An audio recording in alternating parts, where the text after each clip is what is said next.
All right, we're going to start the Chapter 4 review now. This is to get you ready for the Chapter 4 test. I'm going to work problems that are very similar to problems that you may see on the test. I'm not going to work the exact problems, but I'm going to work problems that are generally similar to the problems that you'll see on the test. So it would be to your advantage to pay close attention, to follow through, watch this as many times as necessary so you make sure you understand how to do all these types of problems. Take notes. Write this down so you'll have something to look off of. Very first problem. It says to simplify, and to simplify here I'm going to multiply 9x times 4.5y. Well, I have to multiply 4.5 times 9, so that's 5 carry 4, that looks like that's 40. Now I have 405, but with one decimal place right here, it's 40.5. It's a positive times a positive, so it's positive 40.5, and the x and the y are factors that you put on the end. So my answer is 40.5xy. The 9 times the 4.5 gives me this. The problem here to the right, to evaluate this or to simplify this, what I'm going to do is I'm going to multiply numerators and denominators, but I'm going to save myself a little bit of aggravation by cross-canceling first. 2 goes into 2 once, 2 goes into 8 4 times, 5 goes into 5 once, 5 goes into 15 3 times. So now I multiply my numerators and I multiply my denominators. My numerators give me 1 times 3 or 3, 1 times 4, 4 on the bottom. Again, these are both positive, so my answer is positive. Positive 3/4, it does not simplify. The next problem is to evaluate, which means I'm going to have to plug these values into this expression and then do my order of operations. I have to be extra careful because I have decimals here. I'll plug 5 in for A and 4 in for B. I'm going to have to plug 5 in here and here. 8.4 times 5 minus 0.5 times 5 times 4. Here, I'm going to multiply 8.4 times 5, a little scratch work, 8.4 times 5. 0, that's 20, put a 2 up here, that's going to be 42 with a decimal spot, so I get 42.0, or just 42. Now I'm going to multiply these three numbers together, but I'm going to multiply these two first using the associative property of multiplication. This is going to be 20, and 20 times 0.5 or a half is 10. So I have 42 minus 10, which is 32. And that's my answer. The last problem here that I have on the board says it takes 3/8 cups of syrup to make 1 gallon of punch. How many cups of syrup does it take to make 6 gallons? Excuse me. Well, if 3/8 cups make 1 gallon and I need to make 6, I need 6 times as much as I do for 1, so it's 3/8 times 6. Now again, this 6 can be thought of as 6 over 1. I can divide 2 into that 3 times, 2 into that 4 times. I get 9 over 4, which I'm going to change to a mixed number by dividing 4 into 9 twice with 1 left over, and so I need this many cups of syrup. Alright, let's do some more. Let me clear this off. Okay, here's a problem. Problem number 4 says that at the appetizer table are carrots, celery, broccoli, and red pepper, along with 2 dips, dill, and blue cheese. How many different choices of dip and vegetable are available? Well, this problem we're going to use the counting principle that we talked about earlier in this chapter, and we're going to take the number of options, in this case of the dip, and there are 2 options there, dill or blue cheese, and we're going to take the number of options of the vegetables, and there are 1, 2, 3, 4 of those, and we're going to multiply those together to get 8 possible choices. Okay, that's that simple. This problem is similar. It says find the number of possible arrangements of 2 songs if you pick the first song from a CD that has 12 tracks and the second from a CD that has 9 tracks. Well, from the first CD there are 12 possibilities. From the second one there are 9. And if we take their product using the same property as above, I'm going to get 108 different arrangements of 2 songs. The next problem here says to evaluate the expression the opposite of j over k if j is 2/5 and k is negative 3/10. So this is the opposite of j. I'm going to think of this as the opposite of j. That would be negative 2/5 divided by negative 3/10. That's negative 2/5 times the reciprocal, or negative 10/3. Now negative times negative is positive. 5 goes into that once, 5 goes into that twice. I'm going to positive 4 over 3, or 1 1/3. Okay? This isn't terrible, this is fine. The last one I have up on the board is just a straightforward division. I have a negative divided by a positive, so I already know it's negative. 17 into 6.8. Now, a lot of people look at a problem like this, they think the smaller number has to go on the outside. Remember that it's the number on the end that follows the division symbol that goes on the outside. Now, I can divide by this because 17 is a whole number. Remember, you have to have a whole number out here. If there was a decimal, then I'd have to move the decimal place here and here, the corresponding number of places to make it a whole number. But this is a whole number. 17 doesn't go into 6, but 17 goes into 68 exactly 4 times. I don't need to add a 0 and take it out any further. My answer is negative 0.4. All right, so these weren't too bad. Let's try some more. Okay, problem number 8 says it takes 5/8 yards of canvas to make a tote bag. If Melody has 10 yards of canvas, how many tote bags can she make? Now, unlike the punch problem, we're not going to multiply here because we want to know how many 5/8 are in 10. We need to divide. So we're going to take the 10, we're going to divide by 5/8 to see how many 5/8 pieces of canvas, yards of canvas, can she get out of the 10 yards that she has to begin with. And that way we'll know how many tote bags she can make. So remember that this is 10 over 1 divided by 5/8, which is 10 over 1 times 8/5. Invert and multiply. When you're dividing by a fraction, invert and multiply. So this is going to be, well, I can cross cancel. 5 goes into 5 once, goes into 10 twice. It looks like 16 over 1, or 16 tote bags. All right, that one's a division problem. Here we're going to involve division when we solve this equation because my variable r is being multiplied by negative 1.6. I'm going to divide both sides by negative 1.6. And the most difficult part of this problem is the arithmetic. I have to now divide this decimal into that whole number. I don't have a lot of space. It is going to be negative because I have a positive divided by a negative, but 1.6 goes into 4, and I'm going to add some zeros after the decimal point because not only do I have to move it one place to set up my divisor, I don't think it's going to come out evenly, so I'm going to go ahead and list some zeros. If it's too many, it's too many. I can always add more if I need them. I'm going to slide it one place here, so one place here. For my division, 16 doesn't go into 4, but it does go into 40 2 times.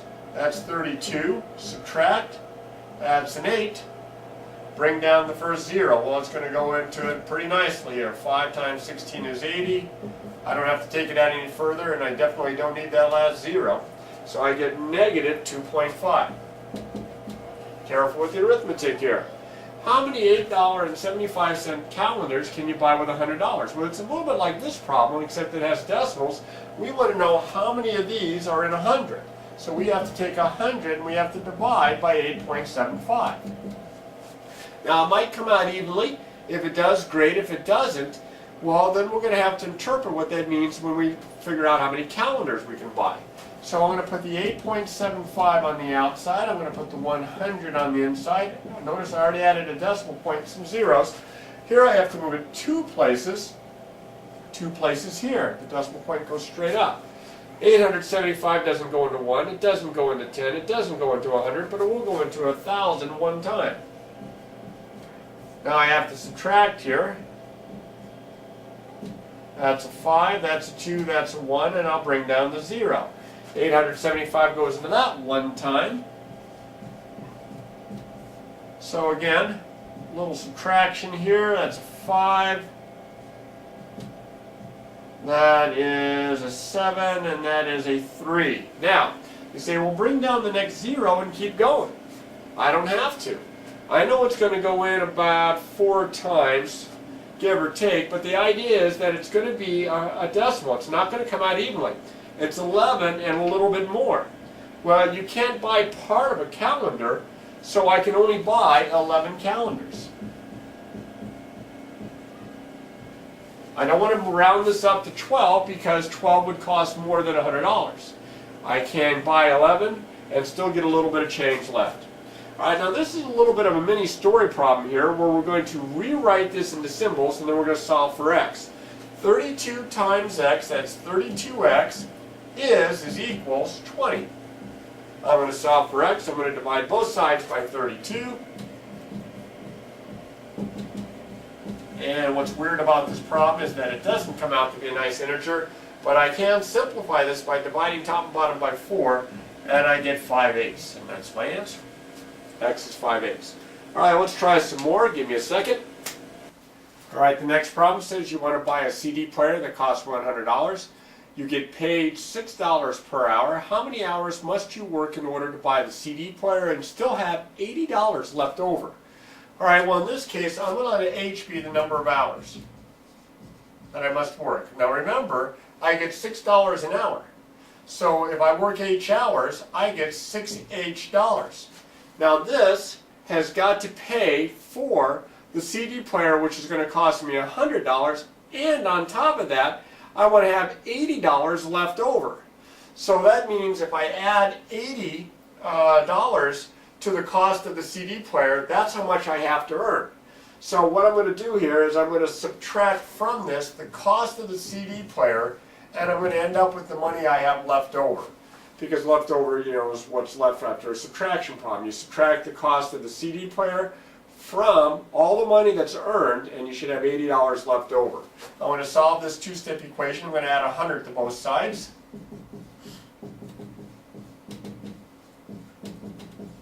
And I get 6H is equal to 180. You can see if I divide both sides by 6, bring it up here, I get H is equal to 30. So I must work 30 hours. Okay, now this problem here on the computer, if I have a problem like this, it might look more like this, because I don't have the ability to write the big fraction like that. So if you see something like this on the test, rewrite it like this, because I think it's a little bit easier for you to work this way. Now this is one of those special type of two-step equations in which the whole side here with the variable in the numerator is one big fraction. And unlike most two-step equations where we undo adding or subtracting first, we have to get rid of that 12 that's dividing into it. So I'm going to start out by multiplying both sides by 12. Put the 12 over 1 to show you how it cross cancels. That gives me z plus 2 is equal to, looks like, negative 60. I'm going to subtract 2 from both sides to get rid of the plus 2. Negative 60 minus 2, got to be careful with my signs. Z is equal to negative 62. Remember, subtractions like adding the opposite. The one on the right here has a fraction thrown in. It's a two-step equation. Not all one big fraction. It has a fraction, but it's not all one big fraction with the exponent I shouldn't say exponent, the variable in the numerator. I'm going to solve this by undoing the adding or subtracting first. That means I've got to get rid of the plus 7/2. To do that, I am going to subtract 7/2 from both sides. And of course, the arithmetic with the fractions have to be careful with. Now I have negative 1 minus 7/2. That's the same as negative 1 plus a negative 7/2. I need to get a common denominator, so I'm going to do a little scratch work right here. Negative 1 is the same as negative 1 over 1 plus negative 7/2. Common denominator would be 2. So I'll multiply top and bottom by 2. This is negative 2 over 2 plus negative 7/2. This is going to be negative 9/2. Add the numerators, keep the same denominator. Now here's where I have to be extra careful. I would want to divide both sides by negative 3 so that I can get my answer. But I'll have to divide negative 9/2 by a negative 3. So you have to be careful here. I'm going to divide by negative 3. Negative 9/2 divided by negative 3. Negative 9/2 divided by negative 3, which is the same as negative 3 over 1, is negative 9/2 times the reciprocal, negative 1/3. Now I can cross cancel. It's negative times negative is positive. I can cross cancel. 3 into that, 3 into that, and it looks like I'm going to get 3/2. So I get x equals 3/2, or 1 1/2. Positive, because it's a negative divided by a negative. All right, a few more. Okay, problem number 15 here that I have says 10 less than 5 times the number y equals 50 more than twice y. That's confusing sound. I'm going to have to read that again. And we want to find the number. We want to find y. 10 less than 3 times the number y equals, that's key, equals 50 more than twice y. I see all sorts of key expressions here. All the way back, we studied this in previous chapters, all the way back to chapter 1. Less than means to subtract, but it turns it around. Times, of course, means to multiply. More than means to add. Twice means to multiply by 2. So my variable here is y. Y is my number. Let's see what we can get here. 10 less than 5 times the number y. Well, here's 5 times the number y. 10 less than that means I'm subtracting 10 from it. And this equals 50 more than means I'm adding 50 to twice y, so that'd be 2 times y. And there's my equation with the variable on both sides.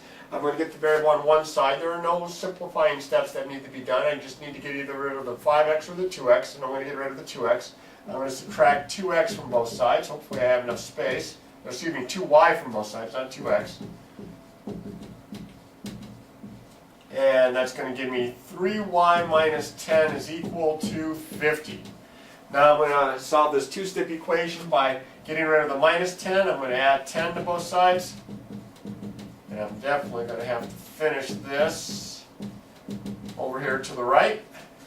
I'm going to divide both sides by 3. And I get y equals 20, so the number is 20. All right, let's try another one here. Now these last 3 that I have here on the board are all equations. Variable on both sides, variable on both sides, variable on both sides. The last 2 have parentheses, so these are going to take some steps. I'm going to get rid of the minus 4x on the left side here because negative 4 is smaller than positive 8. So I'm going to add 4x to both sides. Follow along here if you can. Remember, you can always pause and rewind if I go too fast. I'm adding 4x to both sides. These are going to cancel. I'm going to get 20. Over here I have 8x and a plus 4x is 12x minus 4. Now I'm going to solve this two-step equation. I'm going to add 4 to both sides.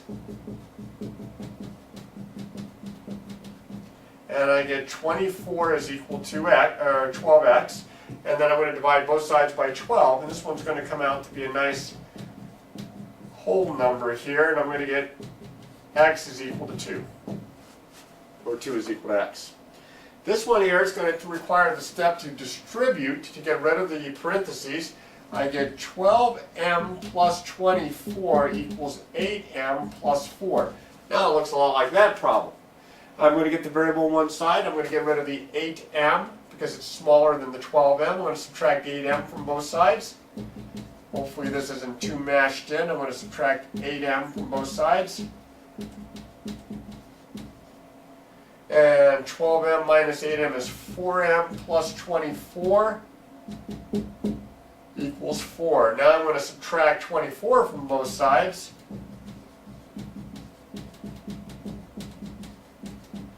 Let's see, these are going to cancel out. I get 4m is equal to 4 minus 24, which is negative 20. Now I'm going to divide both sides by 4. And I get m is equal to negative 5. And there's my answer. And what also came out to be a nice integer. One more over here. I'm going to distribute, just like I did here. It's a very similar problem. I get 8x minus 16 equals x plus 19. And also I need to get the variable on one side.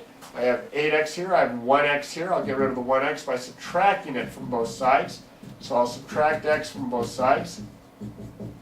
8x minus x is 7x minus 16 is equal to 19. The x's on the right here cancel out. I'm going to add 16 to both sides to do the minus 16.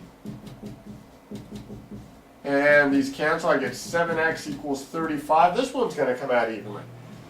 I'm going to divide both sides by 7. And I get x is equal to 5. And there's my answer. Hopefully you can still see that. It's towards the bottom of the screen. X equals 5 is the answer, in case you can't see that. All right, well, these are pretty typical of the problems that you're going to see on the test. So make sure that you look through this review, even though it's kind of long. Make sure you look through this review a couple times if necessary. Take notes. Make sure of your work and of your knowledge going into the test. You know, practice, practice, practice, and good luck with your test.